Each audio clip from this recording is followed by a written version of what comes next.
Hello বন্ধুরা, Shweta village food cooking চ্যানেলে আপনাদের সবাইকে আবার স্বাগত। আশা করছি আপনারা সবাই খুব ভালো আছেন এবং সুস্থ আছেন। তো আজকে আমি একটা রেসিপি নিয়ে চলে এসেছি, যেটা খুবই দারুণ একটা রেসিপি। কিন্তু এটা নিরামিষভাবেই আমি বানাবো, নিরামিষ মটর পনির বানাবো। কোনোরকম পেঁয়াজ রসুন ছাড়াই কিন্তু এটা দারুণ খেতে হবে বন্ধুরা। নিরামিষ পনিরের রেসিপিটা শেষ পর্যন্ত দেখার জন্য আপনাদের সকলের কাছে অনুরোধ রইল। আর চ্যানেলে যদি নতুন বন্ধু হয়ে থাকেন তাহলে চ্যানেলটা সাবস্ক্রাইব করে রাখার অনুরোধ রইল। চলুন তাহলে কথা না বাড়িয়ে আজকের দারুণ একটা রেসিপি বানিয়ে ফেলি। তো মটর পনিরটা বানানোর জন্য এখানে আমি পনির নিয়ে নিয়েছি, আর এই পনিরটা কিন্তু আমি নিজে হাতেই বাড়িতে বানিয়েছি।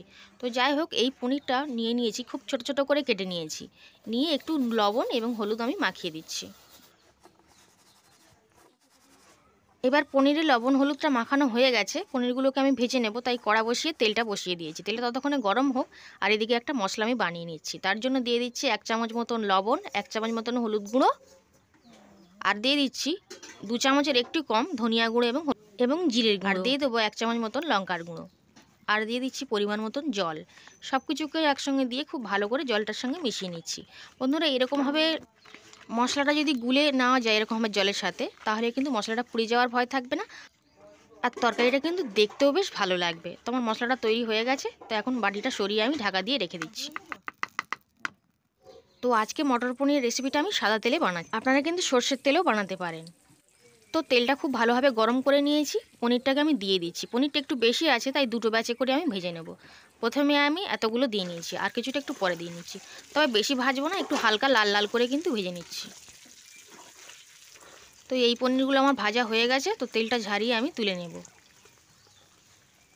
তো বাকি ব্যাচের পনিরগুলো ওরকমভাবে দিয়ে দিচ্ছি, দিয়ে এগুলো দেখুন এরকম লাল লাল করে ভাজা হয়ে গেছে। তো এগুলোকে ভেজেও আমি তুলে নিলাম।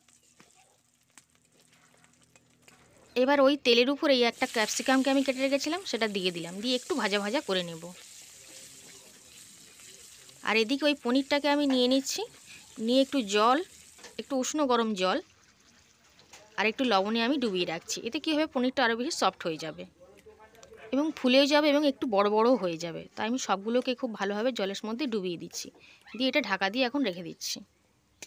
এদিকে দেখুন এটা ভাজা হয়ে গেছে ক্যাপসিকামটা। তো আমি তুলে নিচ্ছি, এর থেকে বেশি কিন্তু ভাজবো না। তো এটা এখন তুলে আমি রেখে দিচ্ছি। আর ওই তেলের মধ্যে আমি 5 ফোড়নটা দিয়ে দিলাম। 5 ফোড়নটা দিয়ে একটু ভাজা ভাজা করে নিচ্ছি।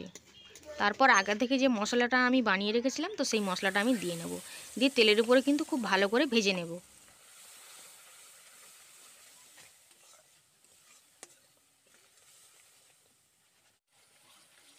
মশলাটাকে তেলের উপর খুব ভালো করে কষিয়ে নিয়েছিলাম।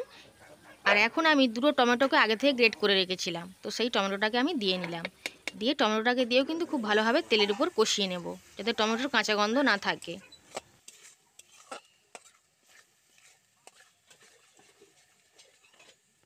সমস্ত সব কিছুকে খুব ভালোভাবে কষিয়ে নিয়েছি, মশলাটা থেকে তেল ছাড়তে শুরু করে দিয়েছে। এই সময় আমি মটরটাকে দিয়ে নিলাম। মটরটাকে দিয়ে খুব ভালোভাবে কিন্তু 5-7 মিনিট কষিয়ে নেব। আর এই সময় আমি 1 চামচ মতন চিনি যোগ করে দিলাম স্বাদটার ব্যালেন্সের জন্য। চিনিটা দিয়ে আবারও কিছুক্ষণ নাড়িয়ে চাড়িয়ে নেব।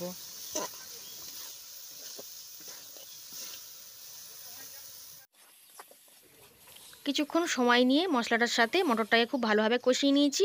এই সময় আমি পরিমাণ মতন জল দিয়ে দিচ্ছি। জলটা খুব বেশি দেব না, হালকা দেব। কয়েকটা কাঁচা লঙ্কাকে চিড়ে নিয়েছি, তো সেগুলো দিয়ে দিচ্ছি, দিয়ে ঢাকা দিয়ে দেবো। ঢাকা দিয়ে বেশ কিছুক্ষণ সময় ধরে ফুটিয়ে নেব। 15 মিনিট পর ঢাকনাটা খুলে নিয়েছি। এই সময় আমি আগের থেকে ভেজে রাখা ক্যাপসিকামগুলোকে দিয়ে দিচ্ছি, দিয়ে একটু খুন্তিটা দিয়ে নাড়িয়ে চাড়িয়ে দিলাম। আর পনিরগুলোকেও জল থেকে ছেঁকে ছেঁকে তুলে নিচ্ছি, এগুলোকেও কিন্তু এই সময় দিয়ে দেবো। পনিরগুলো দেখুন ফুলে কতটা ডাবল হয়ে গেছে। তো পনিরগুলোকে আমি এই সময় দিয়ে দিচ্ছি, দিয়ে খুন্তিটা দিয়ে একটু হালকা করে নাড়িয়ে চাড়িয়ে দিচ্ছি, দিয়ে কিন্তু আবার ঢেকে দেবো, দিয়ে আবার 15-20 মিনিট পর ফিরে আসছি।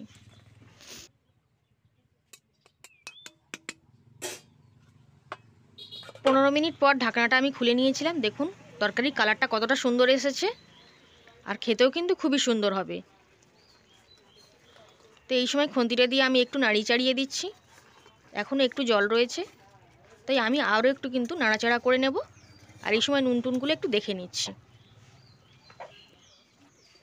আর দিয়ে দেবো 1 চামচ মতন এই সময় ঘি।